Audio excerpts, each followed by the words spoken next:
Hello, this is Tony Heller from realclimatescience.com, setting the record straight about climate.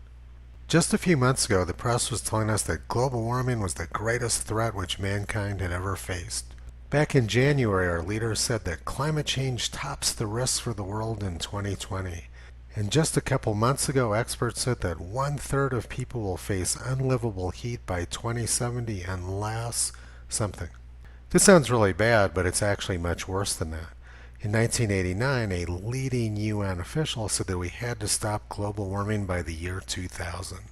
Grim forecast. A senior environmental official at the United Nations, Noel Brown, says entire nations could be wiped off the face of the earth by rising sea levels if global warming is not reversed by the year 2000. And if it's not bad enough that global warming destroyed us back in the year 2000, it came back to destroy us again. 4 years to save the earth. 2020 is the deadline to avert climate catastrophe, experts claim in chilling commentary. But the good news is that the United Nations put their top minds to work to save us from this catastrophe. This is all wrong. I shouldn't be up here. I should be back in school on the other side of the ocean. Yet you all come to us young people for hope. How dare you? You have stolen my dreams and my childhood with your empty words, and yet I'm one of the lucky ones. You have to feel pretty bad for Greta having her childhood stolen like this, having to skip school and travel across the ocean in $1 million yacht. And what's really sad about this is that according to the United Nations, global warming destroyed the planet before Greta was born. In 1988, experts told us that global warming was going to drown the 1,196 islands of the Maldives within the next 30 years, and that they would run out of drinking water by the year 1992. This picture shows the devastation in the Maldives. All the tourists are gone, probably because of global warming.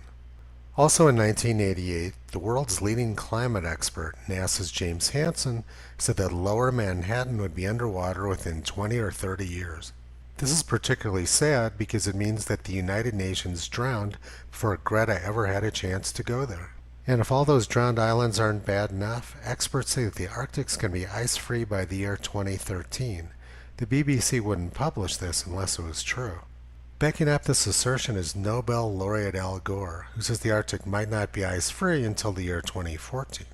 It's pretty clear that global warming is the worst crisis which mankind has ever faced. But a few hours ago, the European Union slashed their climate budget by billions of dollars, decimating climate and science funds. Apparently they felt that they had already achieved the goals of the Green New Deal. They decimated the airline industry, got people locked up in their homes, and cut carbon emissions way back. They don't really need the global warming scam anymore. And if you remember, I predicted this back in March. But if you're concerned about the well-being of our climate experts like Michael Mann, there's no need to worry, because he's now officially a pandemic expert too. Also, no need to worry about Greta, because she's now officially a CNN coronavirus expert. And not only is Greta an expert in coronavirus, but during her short life in Sweden, she became an expert on centuries of structural and systematic racism in the United States. There can be little doubt that Greta is a prodigy, a child with many wide and varying talents. But Greta now says that she feels used because politicians don't seem to be taking the climate scam seriously anymore. And why should they? Politicians got the Green New Deal implemented by other means, and they don't really need people like Greta Thunberg and Michael Mann anymore. Toto says, how dare you use Greta? Visit him on the web at realclimatescience.com. He's been pulling back the curtain on junk science and propaganda for a long time.